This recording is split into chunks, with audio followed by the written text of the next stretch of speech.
was the summer of 2014, and for my son's bar mitzvah present, just like many Jewish parents, we wanted him to bond with the Holy Land.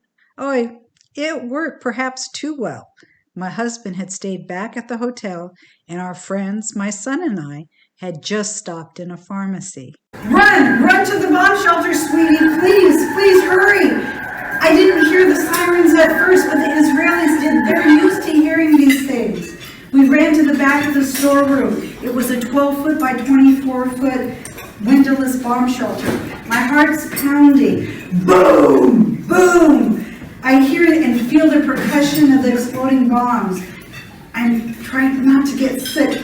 I look at my 13-year-old son and I think I'll never forgive myself if something happens to him.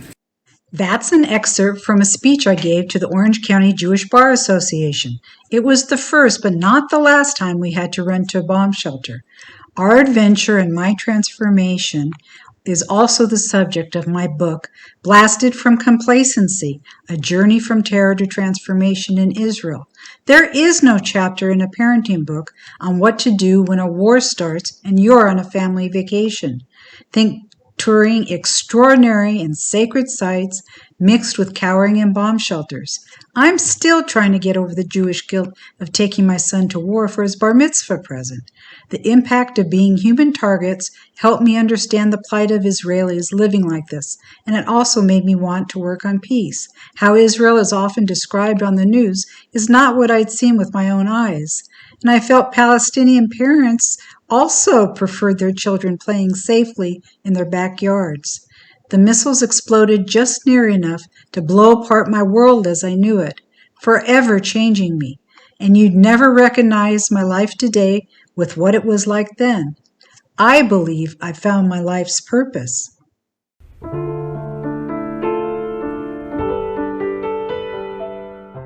Welcome, everyone. I'm Penny ST, and this is Peace with Penny.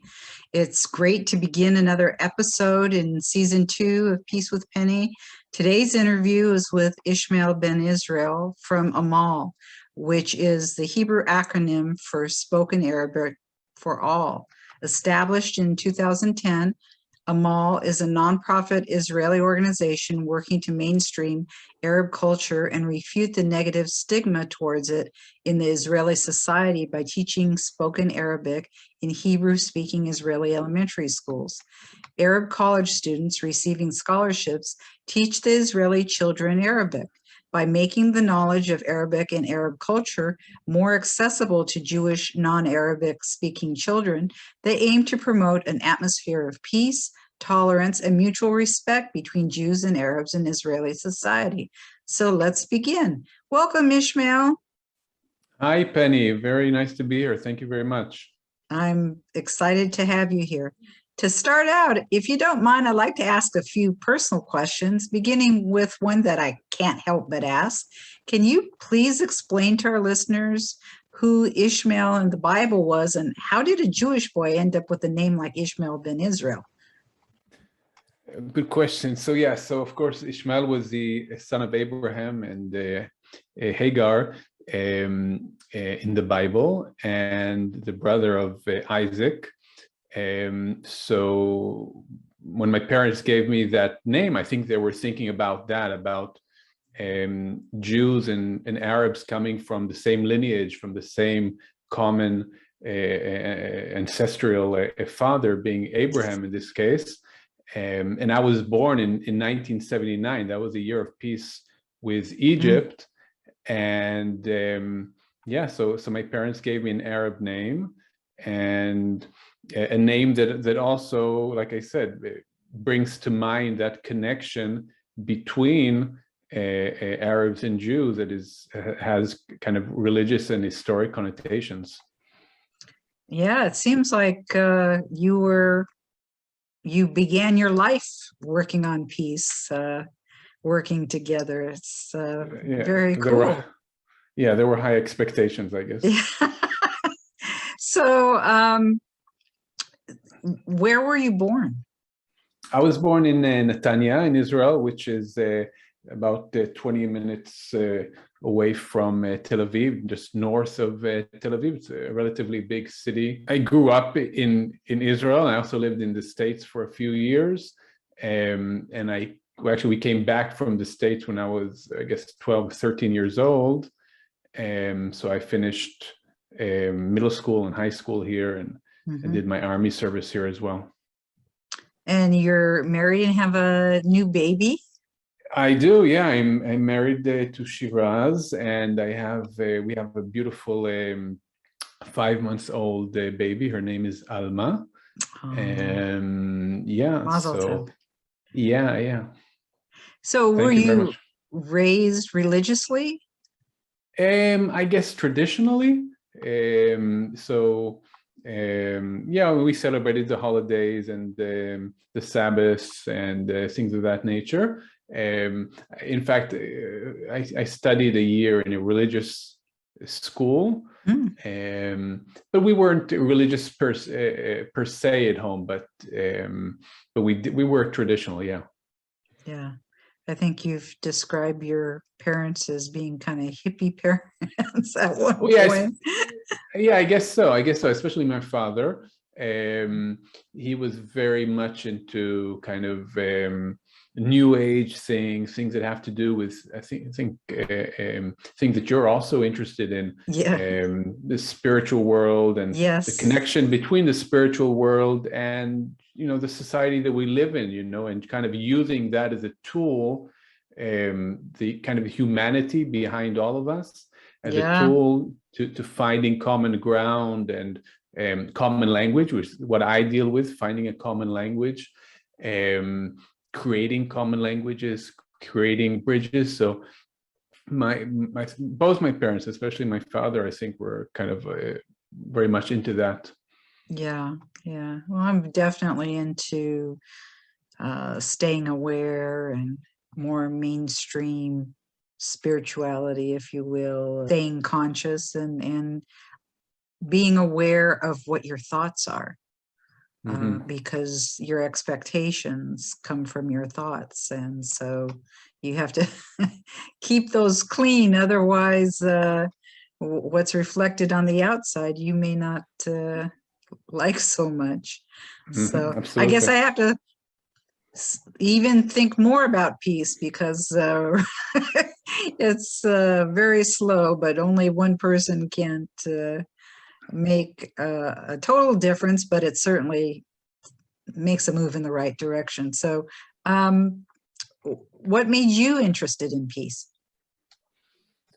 It's a good question. Like you said, I mean, I was kind of brought up with this expectation or this understanding that as individuals, we also have kind of a duty towards the collective, towards our society, and towards a greater society at large, or the world at large, so to speak. So I was very kind of aware from a young age, more or less, of what's going on, and trying to find my place in that. So I was always interested in things that had to do with peace and conflict and things of that nature. After high school, like most Israelis, I guess, I joined the army. I was in the army for 5 years. And what position? I was in the Navy. Did something in the Navy. I could tell you, but then I'd have to kill you. So I'm not going to tell you. Thank you. I kind of want to stay alive for a while. Thank you. Yeah. So, I mean, those were kind of days in which I was kind of more idealistic from the Zionist point of view, kind of feeling that, I could actually, contribute something worthwhile in the army as the soldier. I don't know how I feel about that now. I think I feel a little bit differently towards that concept now, but certainly even as a soldier, I felt that I was doing something important, something worthwhile. And when I finished my army service, I think that's when I kind of started thinking about, first of all, Arabic in a different way. Because what had happened was I started learning Arabic in high school, obviously, and we were taught Arabic in a very kind of militaristic way. It was very clear from the beginning that they were teaching us Arabic so that we could use it in the army, and I actually did use it in the army. It was very helpful for me in the army. But I think when I finished the army, I came to the realization that it's very sad that you learn a language, Arabic in this case, from the beginning, from the get-go, from a kind of militaristic standpoint, as opposed to a more kind of civil or civilian or a social standpoint, a cultural standpoint. And once I came to that understanding, I felt that I wanted to do something to change that equation, to kind of give Jewish kids the opportunity to learn the language first and foremost as a language of peace, so the language that can be used for just, you know, day-to-day things, for cultural things, for business and things of that nature, and not just as a tool or as a means of militaristic nature. When we talked at the pre-interview, you were saying how you were actually taught by a teacher, I believe, dressed in military uniform, and that's right. I mean, talk about kind of and I'm sure indoctrinated with exactly, you know, those subtle reminders of why you're being taught Arabic. But is that standard procedure in the Israeli schools in high school for kids to learn Arabic? I hope it's not anymore. I don't think so. I don't think it's generally practiced. I think what happens is there aren't enough pupils, aren't enough students that want to learn Arabic. So the army gets involved to create this motivation to learn the language. So obviously we're doing something wrong. So if we're teaching Arabic and there's not motivation to learn the language, maybe we should teach it differently. So I mean, that's where we come into the picture, so to speak. But absolutely, yeah. I mean, my first Arabic teacher was a soldier that came to the school in uniform and was sent by the army to, like I said, to motivate youngsters to learn the language. And I mean, I'm sure her intentions were very good, and so, you know, so were mine, learning the language. But again, in retrospect, it's a terrible way to do it, way to go about teaching a language, and again creating that kind of baseline of expectations of what I'm expected to do with the language. So I mean, in retrospect, I was very sad that was, you know, the reality on the ground. I think it might be a little bit better today, but still, the army is still or still intervenes very aggressively, I would say, in our education system. They're there in many different ways. It's more in some cases it's more subtle, and in some cases it's less subtle. But obviously, like many countries, okay, I don't think Israel is necessarily very different from many other countries in this aspect, and that is to say that indoctrination happens across the world in all schools, right? So you learn the narrative of your country, of your people, and of course you don't learn the narrative of the other side. And in our case, living here in the land of Israel and sharing this land with Palestinians, I think it's a grave mistake not to learn the narrative of the people who we live with, the people who in many aspects were here before we got here, before 1948. So I think we owe them and ourselves that kind of responsibility to take that upon ourselves, to learn, to learn the history of the other side, to learn their narratives, and in our case, to learn the language and the culture, and by so doing, kind of giving a kind of status, if you will, to that culture, to that people, to that language. And going back to in our last conversation, we talked about, what is really peace, and, where did it start and when does it end? I think that's a big part of it, a big part of reconciliation as well, learning about the history of the other side, the culture, the language, kind of being empathetic towards suffering of others. Like, we would like others to be, sensitive and empathetic towards our suffering. So that's a really big part of it, I think. And so when I talk about teaching Arabic as a language of peace, it includes actually all those different aspects of culture and society and narratives and history as well. So what languages do you speak? I only speak Hebrew and Arabic and English. Only? That's not a only in front of that. That's a lot.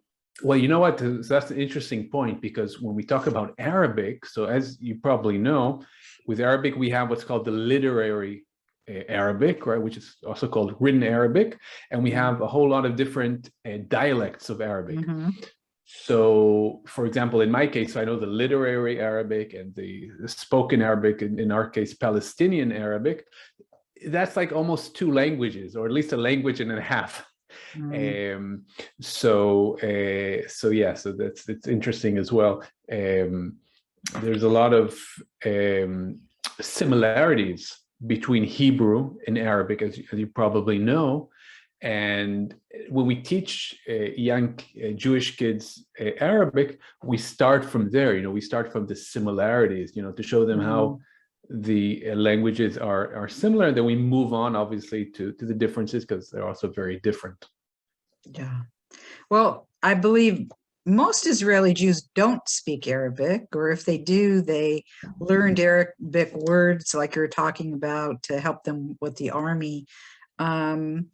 Can you explain more about that? Because it gets very confusing, because you hear they do or they don't. And, it seems like there's not a consistent, I don't know, education system, or is it timing of when you were born, what you learned kind of thing?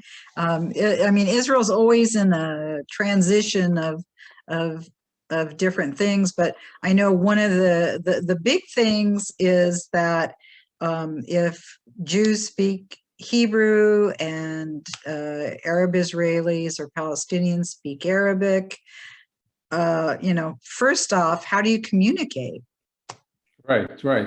So, starting from your last question, then we'll get back to what you started off with.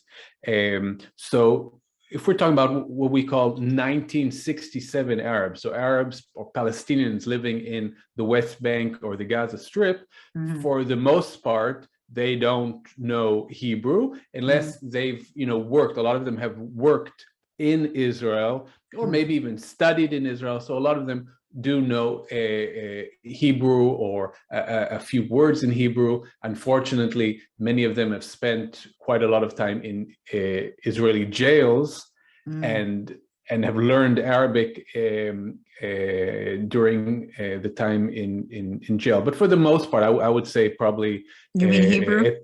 Hebrew, I'm sorry, yeah. So at least 80 or 90%, I'm just guessing here, of Palestinians living in the West Bank and the Gaza Strip do not speak Hebrew, or maybe speak only a few words. Of course, Palestinians or Israeli Arabs or Israeli Palestinians living within the Green Line, so to speak, we call them 1948 Arabs, or they call themselves 1948 Arabs. So they're Israeli citizens, and they speak Hebrew in as much as they learn Hebrew from a young age in school. Now, having said that, that doesn't mean that their Hebrew is fluent, because depending where they live, they don't necessarily have a lot of interactions at a young age with Israelis, okay? So they know Hebrew and they can read Hebrew and they can maybe write Hebrew, but that, again, that doesn't necessarily mean that they can speak it fluently and with confidence. And if and when they get to college or university, so in their first couple of years, it can be a challenge for them to use Hebrew in a way that doesn't create kind of a gap between them and their Jewish counterparts, but at least they know the language. Now, looking at the other side of it, the vast majority of Israelis do not speak Arabic, certainly not fluently. A very small minority speak Arabic. Certainly, one of the questions that came up in a paper that was published not too long ago, and they researched this question.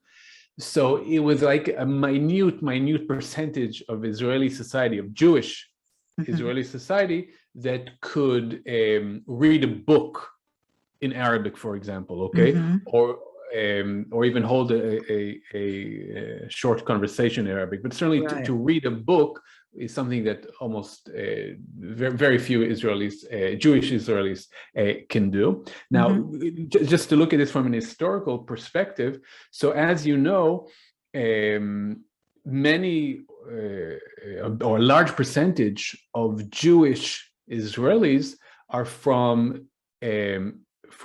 originally came from Arabic-speaking countries, from Iraq and from Lebanon and from Syria and from Egypt and from Persia, from Iran, and so on. And when they came here in the 1950s and the 1960s, they spoke Arabic. They didn't speak Hebrew. They spoke Arabic. And at the time, it was like taboo. You don't speak Arabic. And if you speak Arabic, so you're Arab. And you don't want to be Arab. You want to be Jewish. You want to be Israeli. So this was like shunned upon. It wasn't, you wanted to speak Hebrew. If you wanted to be in, if you wanted to get a job and things of that nature.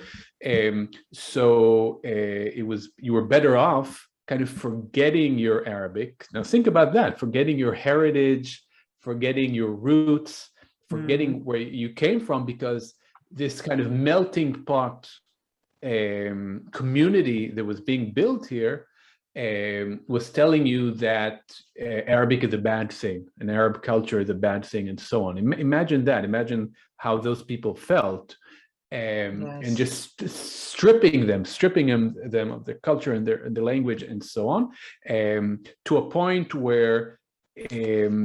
But part of that too, I think, is immigrants in general. No, if they move to the U.S., it's probably the same thing. Absolutely. And absolutely. Israel, I don't know, it's always been, in the US too, the melting pot. I think it's more of a salad, that people, it's natural. They, with relatives, and they maintain at least part of their culture. It's in them. It's who they are. There's no way to get rid of it. And it is uncomfortable. You don't land at the airport and all of a sudden, become American or Israeli or whatever, not what you know. So there's a huge learning curve. And I think in Israel, particularly with the right of return, over 80 Jews have come from over 80 or 100 countries. So probably. That whole issue is a whole other topic, but at any rate, so we have stressing that, now you're in Israel, now learn Hebrew, and, using Arabic is frowned upon. Absolutely, yeah. And again, in some of these families, you had a situation where the grandparents who it was difficult for them to learn the new language. The younger generation was kind of embarrassed of them when they spoke Arabic around them in school and in places like that. Sure. And it created this kind of stress and conflict within the families. And when we go to these schools today and we teach Arabic, and in some of these cases, the kids are like, they have like, say, not, there aren't a whole lot of cases like this, but you'll have a case where you'll have a kid that learns Arabic with us, and one of the grandparents is from an Arabic speaking country originally, and speaks Arabic, and hasn't actually heard Arabic for so long, especially not in the family. And suddenly he hears this grandchild singing a song in Arabic, or whatever, okay? And suddenly, wow, suddenly it's cool, suddenly it's in, you know, to learn Arabic, okay? In from a cultural perspective, from a social perspective, and it just does something there, kind of something very healing and very kind of accepting. And again, it goes back to what we spoke about, you know, what is peace all about? It has a lot to do with healing and accepting and recognizing different, like I said, different narratives and different languages and so on. So that's also a part of it. So again, the vast majority of Israeli Jews do not speak Arabic, certainly not in a way that allows them to have a you know, just a day-to-day conversation with Arabs. Whereas, like you said, Israeli Arabs, obviously, they speak Hebrew, if not fluently, close to it. Yeah. I suppose we should describe how you teach Arabic in the schools, so people understand, because it's a very profound. Not only is it obvious that, you know, you're teaching Arabic in, you know, to Jewish kids in schools, but there's subtleties by who's teaching them, etc. So can you talk about A.M.A.L's program in the schools? Yeah. So first of all, it might not be obvious to some of your listeners that the vast majority of Israeli school children learn in what we could call segregated schools. In other words, schools where you only have Jewish kids and Jewish teachers, and most Arabs also learn in those kinds of schools. You do have schools where you have Jews and Arabs learning together, bilingual schools, and so on, but that's kind of a very, very small percentage of the kids learning in those schools. So when we send Arab students to these Jewish schools, this might actually be the first time that an Arab has been in one of these schools, and that the kids and the staff as well, not just the kids, the faculty as well, have had a chance to have a meaningful relationship with an Arab, and to hear the language, not on the news, and not in kind of a political or a violent way, but in a kind of interpersonal way, something that's, again, it should be just trivial, right? But it's not, unfortunately, it's not trivial at all. Okay, so it all kind of starts there with a relationship that's built up from the first day that the students enter the school, and that's the relationship. That's a really big part of it. And we try to teach, first of all, we teach spoken Arabic as opposed to literary Arabic or written Arabic, because we believe that if you really want to have a connection, a relationship with somebody on the so-called other side, you have to be able to speak their mother tongue, okay? And Arabs' mother tongue is not written Arabic, but the spoken dialect, in this case, Palestinian Arabic. So that's what we teach. And we also teach in elementary schools as opposed to middle or high school, because we want to get them at an age when they're still kind of open to new ideas, or to looking at things differently, and they don't have these kind of entrenched stereotypes that would make it more difficult to partake and to really get something from our program.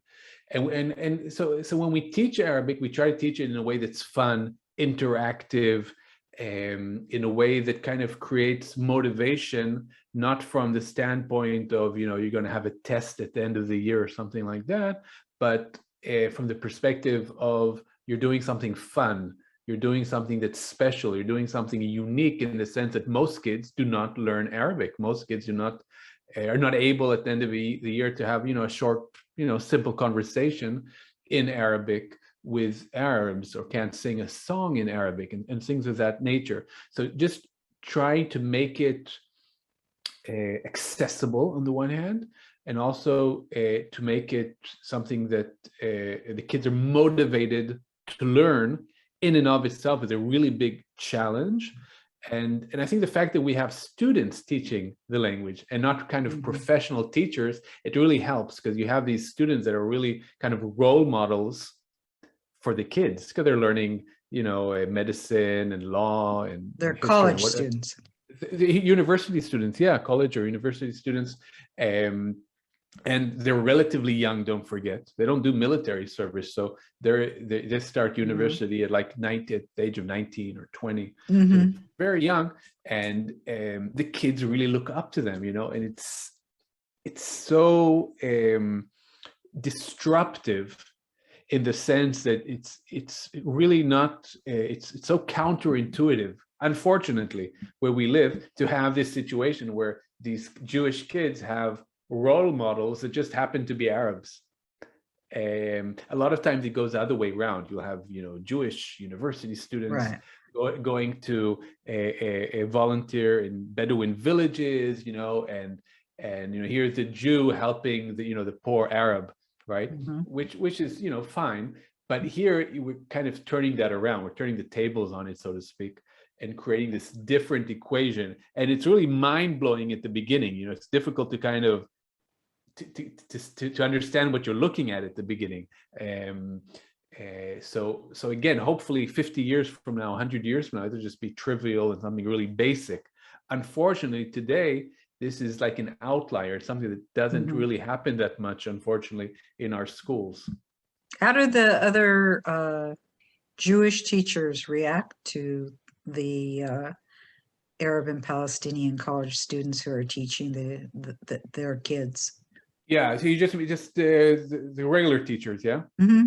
Yeah, so it's a good question. For the most part, they're very supportive and very encouraging.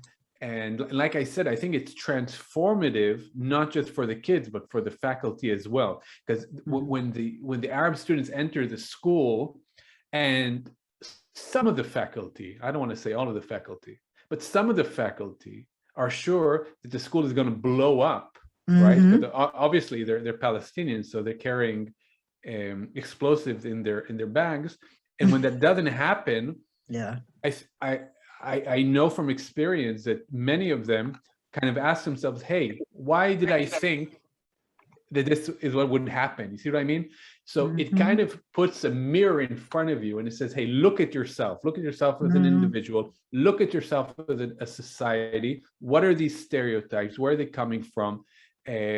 What is the price that we pay when we live separately and not together? Okay, so part of what we're striding towards is what we call shared society, where we don't have these separate societies, but we have a shared society. We're part of the same society. Today, we in Israel, we talk about Palestinian society, and we talk about Jewish society, like living, separately, unfortunately. And we meet sometimes in university, in the hospital, and places like that.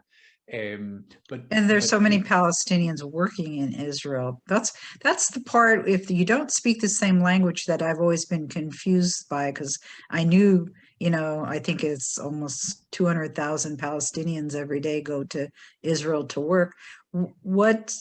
How does that work? I assume that the Palestinians who are working in Israel, a lot of them already speak Hebrew.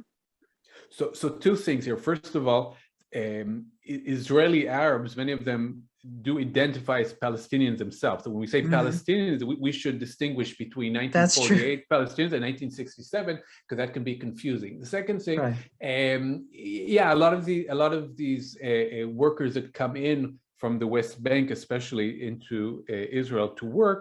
So they have like contractors, and the contractors speak Arabic and Hebrew. And so amongst themselves, they don't really have to speak Hebrew, they speak Arabic.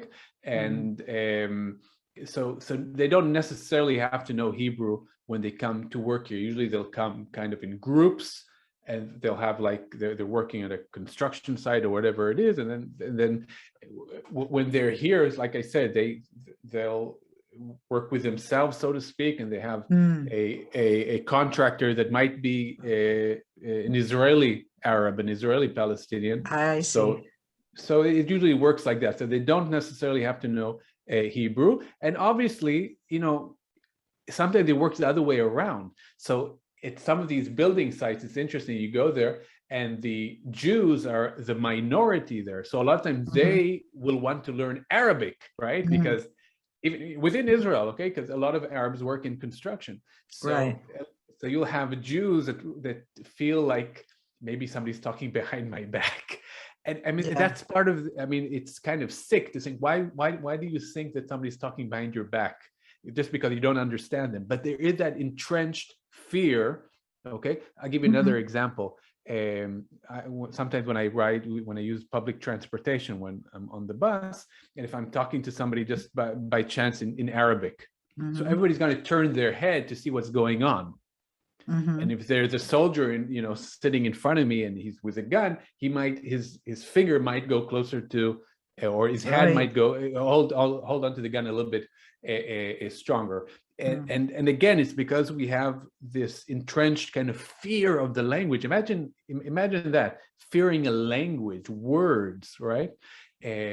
So that's kind of part of the challenge that we're facing. It's not like teaching English, okay? If you want to teach English in Israel or Spanish, it would be much easier. It would be much easier because you're not dealing with the psychological effects of conflict. There is a real conflict. Yeah, so I mean, real. Yes, fear is real, and also rightly so. I mean, it's a conflict, and it's hard because it could be true that something could happen, and it could be not true that that it would happen. So it's not like the fear is made up from nowhere, and that's what makes it so much more difficult. I'll take it even one step further. When I came to the understanding that I want to use Arabic as a language of peace and not as a language of war, it was just natural for me to want to speak Arabic with Arabs as much as possible. And I very quickly understood that when I speak Arabic with Arabs, there's kind of a feeling on the other side that, hold on a second, if he speaks Arabic, he must be from the military, from the intelligence services, from the secret service. We have to be careful. Ishmael is very dangerous. Obviously, if he speaks Arabic, he's dangerous, right? So you have this on both sides. Yes. Okay, you have this on both sides. A lot of Arabs would prefer, Israeli Arabs, would prefer that you speak with them in Hebrew and not in Arabic, because again, for them, you have to look at it from their perspective. For them, Israeli Jews that speak Arabic are somehow or another connected with the military, to the military, to interrogations, to things of that nature, right? So we have a lot of challenges ahead, a lot of exactly. Oy is the correct word. Absolutely. Oy is the right word. Oh my goodness. So by doing this incredible project, what are the kind of problems in Israeli society that you're hoping to improve? So I think the main thing is to kind of give, like I said before, kind of status, give a voice, so to speak, to Palestinian Israeli society, or Arab society, or Palestinian society, depending on how we want to call it, and giving it kind of a status and a presence within our schools. Okay, that's first and foremost. I think that if you live in a place and you're not familiar with what's going around, you're not familiar with the history, you're not familiar with the society, you don't really have a grasp of the language that's surrounding you. I mean, Arabic is all around us here in Israel. It's the country is around us, it's within the country, and yet we don't speak the language. I mean, that's like crazy, right? I mean, even in the States, in cities that are close to the border with Mexico and so on, you'll see people that, more people speak Spanish there, for example, okay? And not just Mexicans, but a lot of times Americans that are English speakers to begin with feel the necessity to learn the Spanish language because of that. Okay, so yeah, but we don't have the fear attachment, Absolutely. So I think that's like the number one issue. I think in general, I think Arabic is a great tool for youngsters from a social perspective, from a professional perspective. I think it gives them a big advantage over other kids that don't know the language.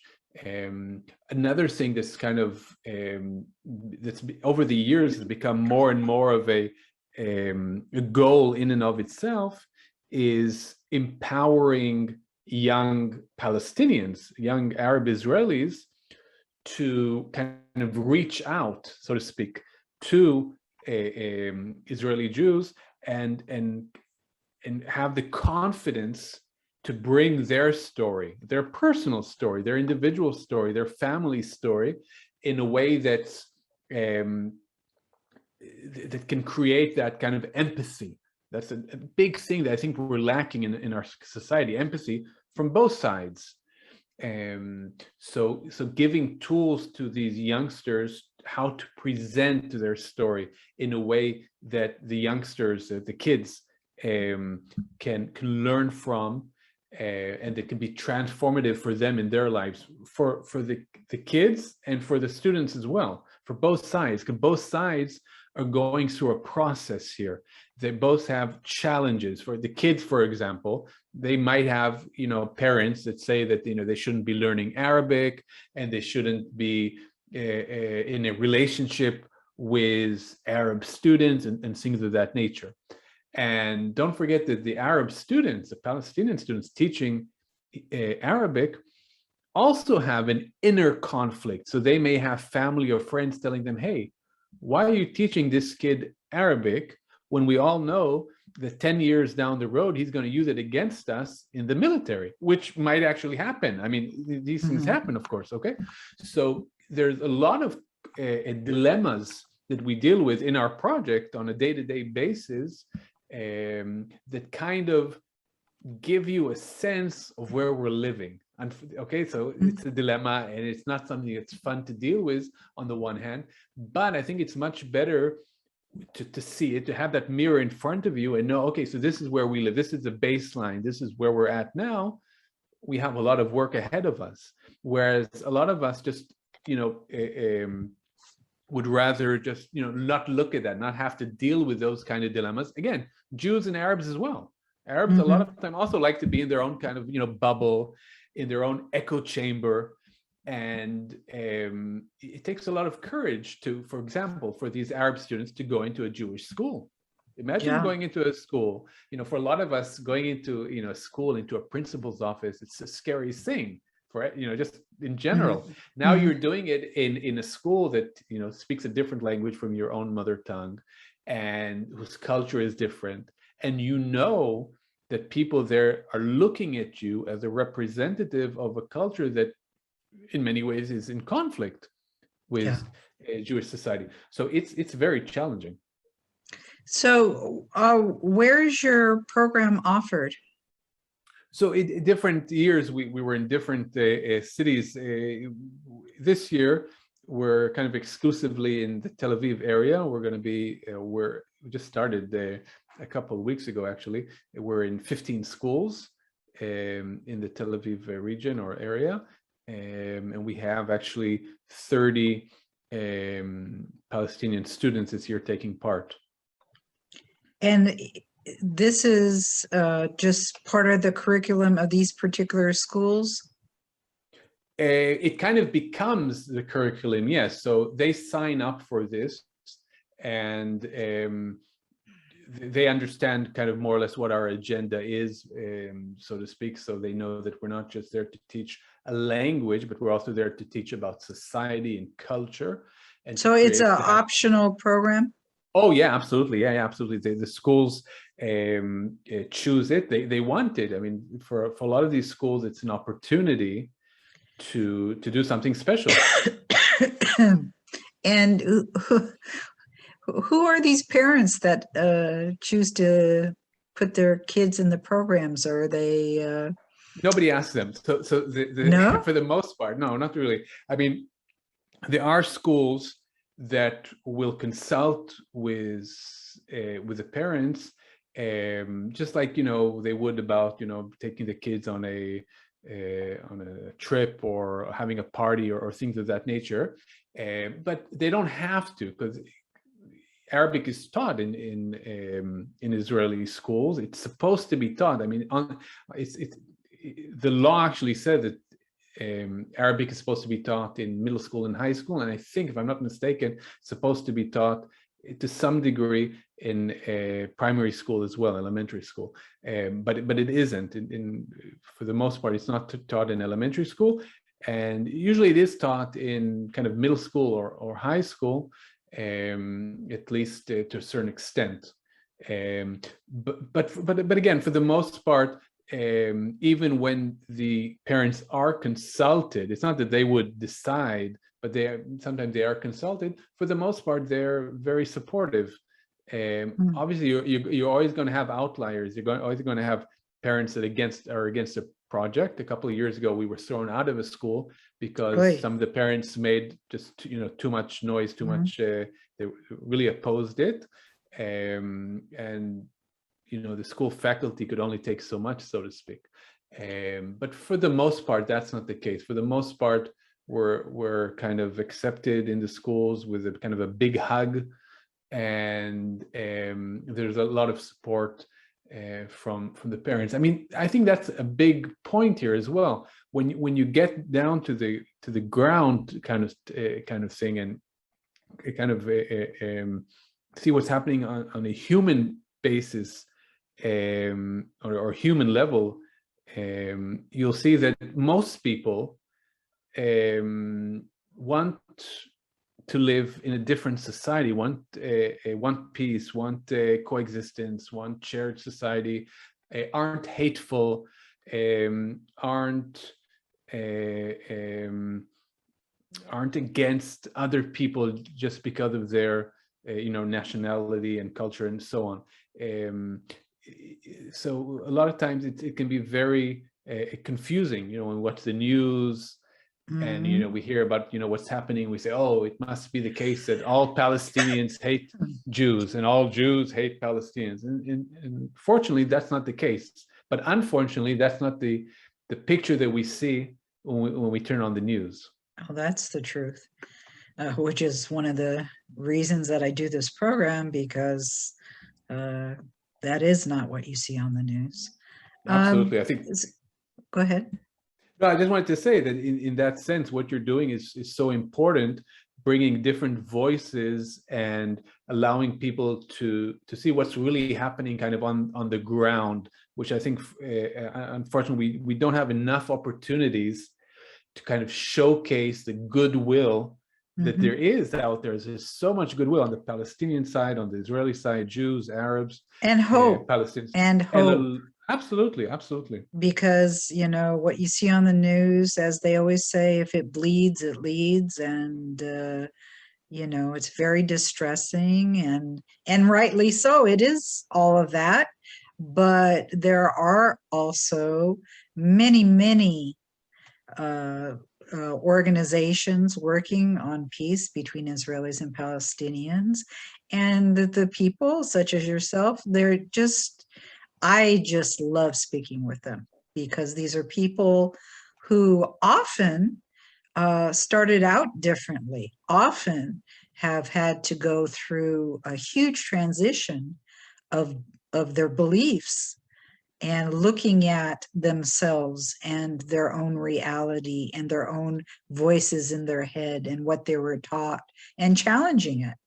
And then, going beyond that and moving forward and working very hard on peace. And many times it's dangerous for them, particularly on the Palestinian and Arab side, to do so, yet they are committed to working on peace and having a better life for their children.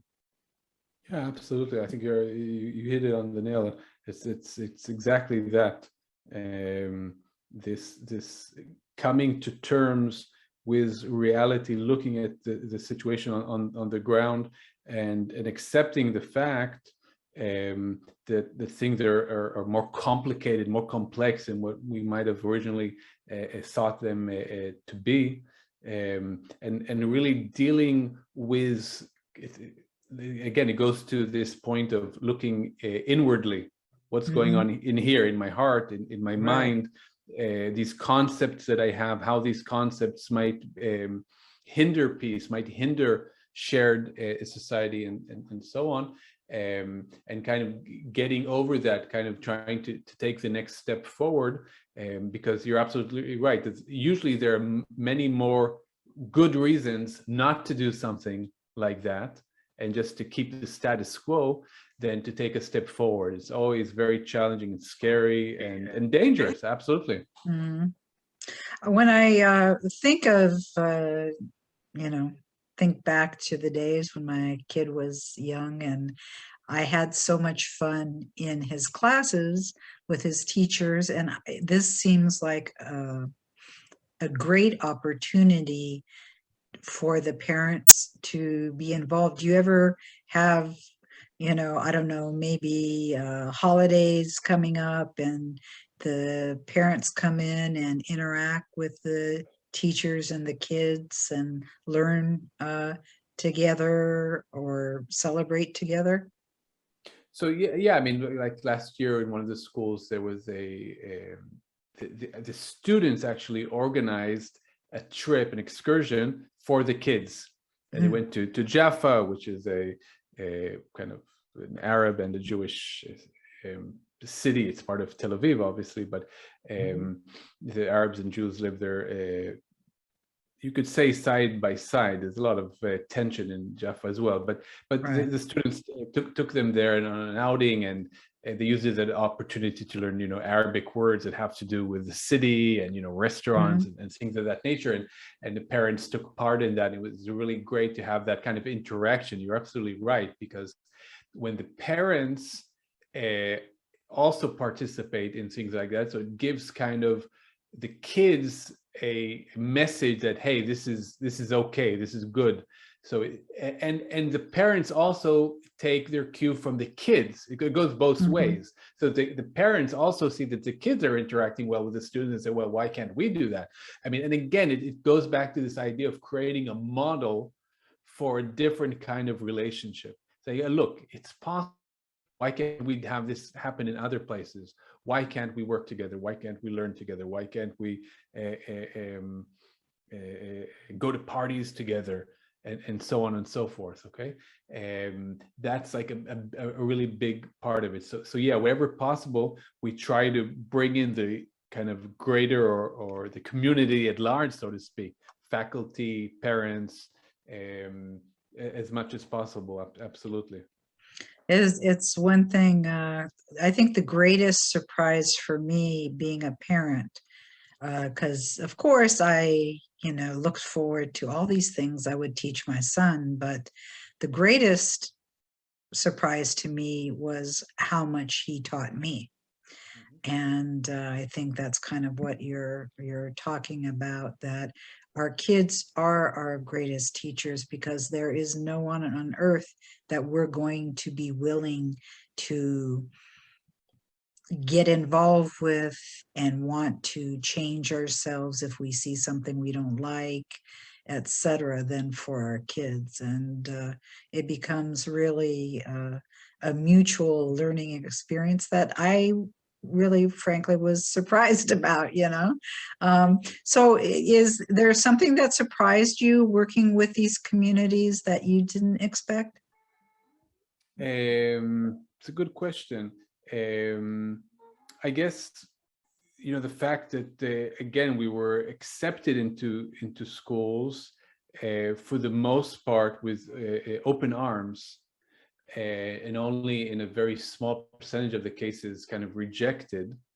I think that surprised me because, again, up till that point, when I became kind of active in this field, I also had those stereotypes. I also had those preconceived ideas regarding how Israelis look at Arabs and how Arabs look at Israelis and so on. So I felt it would be more difficult than it was for Arabs to go to Jewish schools. I didn't think it would be as easy as it is to convince them to do it. I'm not saying it's easy, but it's easier than what I originally thought. And also for the Jewish schools to be accepting, for the most part, of their presence there, of them teaching, like you said, you were surprised that the parents, for the most part, were accepting of this project. So I was also at the time surprised. To make it even more clear, in our first year, like 12 years ago, or almost 12 years ago, in our first year, we just kind of knocked on doors, so to speak, going to schools and seeing which school would accept our project, would be willing to work with us. So we go to one school and they said no, and we go to the second school and they said no, and the third school and they said no, and we thought that all the schools would say no. And I don't know, maybe with the fifth school or the 10th school, I don't remember which one it was, when they said yes, I was like, are you sure you know what you're getting yourself into, so to speak? In other words, what it is that I'm offering here? And he said, oh yeah. And so that was a big surprise, and then each year it got a little bit easier because we knew how to kind of sell it. You have to sell it, peace and shared society and coexistence, and at the end of the day, it's a marketing problem. You have to know how to sell it. You know what Tell I mean? me. I'll have to talk to you offline if you have the magic touch. I'd like to hear it. That's really the way it is. I mean, again, with Arabic, which you would think would be so difficult for the kids to be motivated to learn, and then you find out that, hold on a second, if you teach them Arabic with songs and games, and you have that really warm, loving, personal relationship with them, they're all in. They're all in. It's not like they're doing it because they have to, or because they're worried about their grades. No, they're doing it because it's fun and they want it. And it's you can see their reaction to the Arab students. Imagine this: you go to a Jewish school, and you have an Arab girl, Arab student, a university student, and with the garb, with the hijab. Okay, so she's Muslim, she's Arab, and you have a couple kids running up to her, hugging her, and asking how her weekend was and things of that nature. I mean, it's crazy. It's really crazy, in the sense that it's very, human. Exactly, it's very human, and unfortunately, where we live, it's something that we cannot take for granted. It's something that's very counterintuitive, and again, I think that a lot of your listeners can appreciate this, because it wasn't so long ago in the States that you had segregated schools, and it was something that you wouldn't see, for example, mixed couples walking around, and today that's just something very natural and very normal. And you have to understand that here in Israel, between Arabs and Jews, it's something that's almost unthought of, something that it's very difficult to even imagine. So we have a long way to go, but it's always good to see that, like I said before, there is a lot of goodwill, and there are, if you're willing to take a chance, take a risk, There's a lot of times a lot of goodwill, a lot of willingness to help out, to be there and kind of help you with those challenges, which can be, you know, significant. So let's talk about the teachers who are college students, and because so much of what we hear about young Palestinians and Arabs is, of course, or seen on the news, is the extremist violent perspective. So we have these students willing to do this work. What are they like? First of all, they're amazing. We just, like I said, we just had our yearly training seminar. So it's like this seminar we have before we send them to the school. Then we have ongoing training during the year, but that's like our big training seminar. It's 3 days, and it's an opportunity to connect and to learn together and to, you know, gain tools that will help us, will help the students teach Arabic and, you know, deal with the different complexities that obviously come up during the year. Like I said before, I mean, they come from different places in Israel. They're learning different professions. So you really have a mishmash of you know, different people, because they come from different places in Israel. Even their Arabic dialect is a little bit different. So it's interesting even when they meet each other, because sometimes from your dialect I know you're from the north, and from your dialect I know you're from the south, and so on. And when we started the project 11 years ago or 12 years ago, for the most part, our students that took part in the project were students that I would say were not very much politically motivated. They weren't what we would call activist, or kind of with a strong Palestinian identity. And therefore it was easy for them to take part in the project, because they were like more like Arabs that identify more as Israelis. So they're more the Israeli Arab type. Yeah, type, exactly. So they're citizens of Israel, and that's always the case. Yeah, we're only talking about citizens of Israel to begin with, but you do have Arabs, Israeli Arabs that have more of a kind of Israeli identity. What they're looking to do is become as Israeli as possible, so to speak. And you have Arab Israelis that have more of a Palestinian identity, which is obviously puts them in a situation of more conflict. Okay, because what does that mean? Me being a Palestinian, how can I reconcile that with being Israeli? It's a big challenge. Okay, so over the years we've had actually more, especially in the last 2-3 years, more students that have this kind of more Palestinian awareness, more of a national awareness, taking part in the project, and I think that's a very good thing at the end of the day, because for me to have the Jewish kids just meeting Arabs that kind of totally accept Israel 100%, kind of they're in with Israel 100%, that's okay, but it's also more than okay for them to come into contact with people that have a strong Palestinian identity, that know their narrative, so to speak, the narrative of the Palestinian people, and know how to put that into perspective.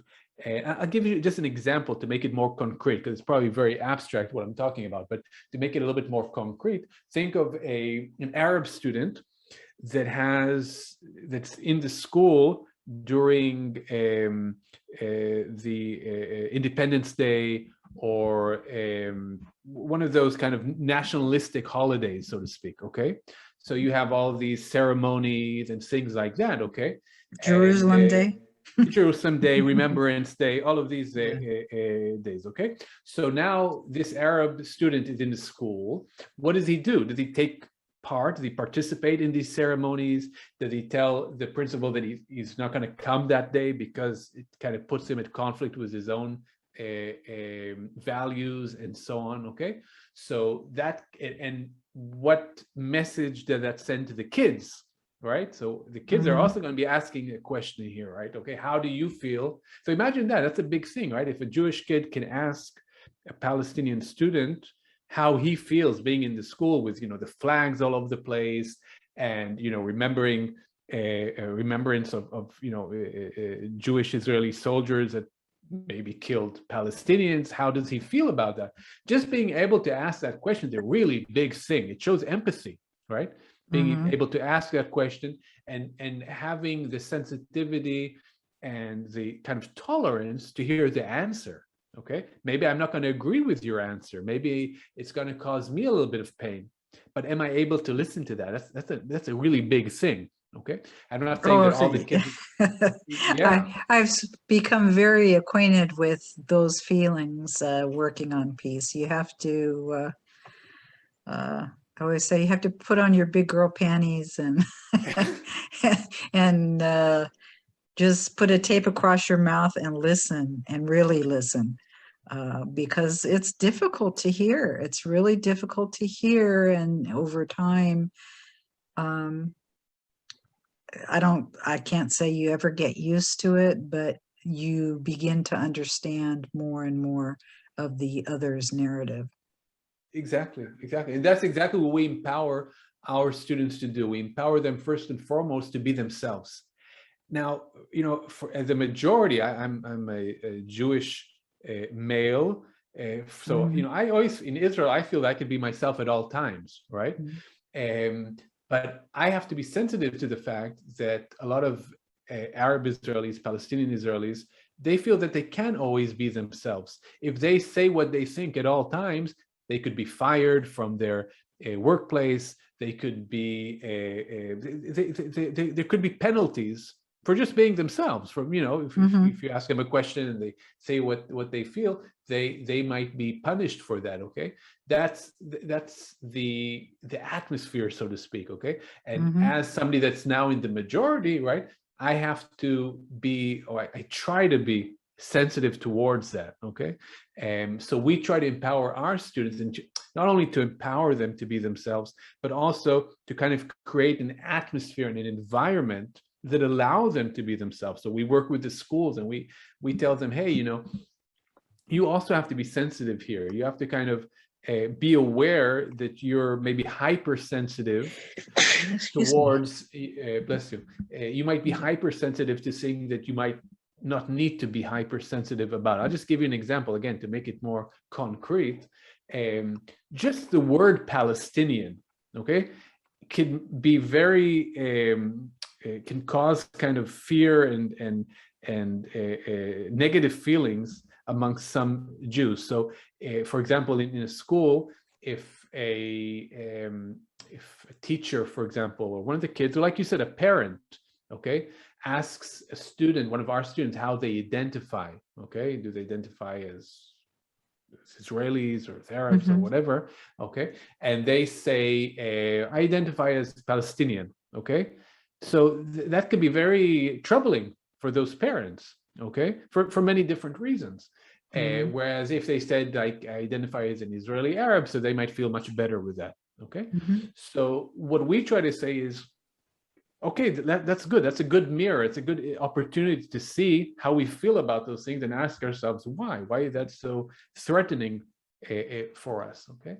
So we try to create that atmosphere where our students can be themselves, where they can, where they feel that they can kind of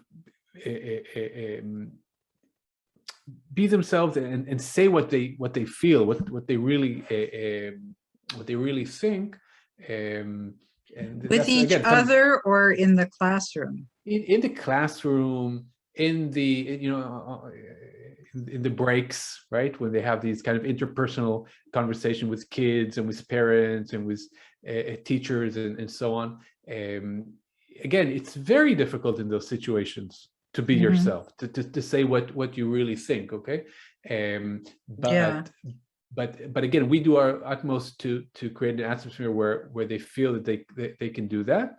And again, over the years, the students that are being accepted to the project have more and more of an awareness and are more courageous when it comes to those kinds of things. They have more of an awareness, like I say, and no, I think they have better tools to articulate their position, and how they feel as part of Israeli society, as part of a larger Palestinian society, and so on.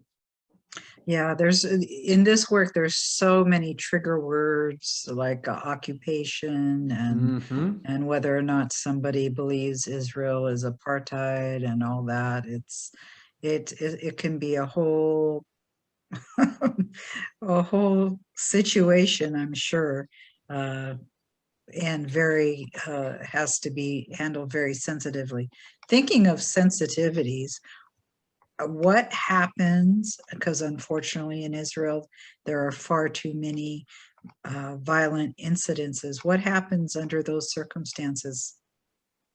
You're right. So again, each situation, kind of, we have different ways of reacting, but for the most part, when, like we had in May last year, and each year there's something else. Yes. Each day, it seems like. Absolutely. So first and foremost, we work with our students and kind of consult them and consult with them, and try to give them a feeling that we understand that for them it's a very difficult period in general, not just in the schools. Don't forget they have their studies and maybe they work in other places. So we try to, for example, we have group meetings with them where we just give them an opportunity to vent, to share the difficulties, just even psychological, emotional, of what they're going through in general and within the school. So that's really important, just listening and just creating that kind of group energy that gives you, I think, the motivation to go back into, in this case, into the schools. Because that, at the end of the day, that's what we say. We say, look, we totally understand the situation, and it's scary and so on, but this is the time we have to be in the schools. This is the time where we have to show the kids that what they're seeing on the news isn't the whole picture, that there's other sides to this, and we have to be there to tell them what kind of message does it send if we don't go to the schools in these kind of times. Okay, so that's like a big part of it, but it's never easy. It's never easy.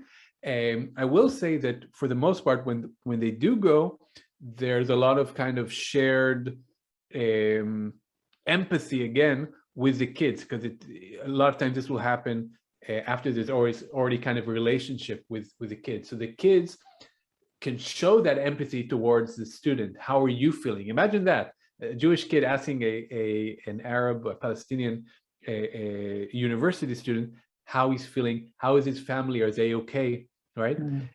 How are they dealing with what's going on? Okay, so I mean, it's difficult for all sides, but if we can be in that situation where we see the human being on the other side, and again, it works in both ways, because the Arab students as well, in these times where there's a lot of animosity and a lot of hate, okay, a lot of kind of politics and so on.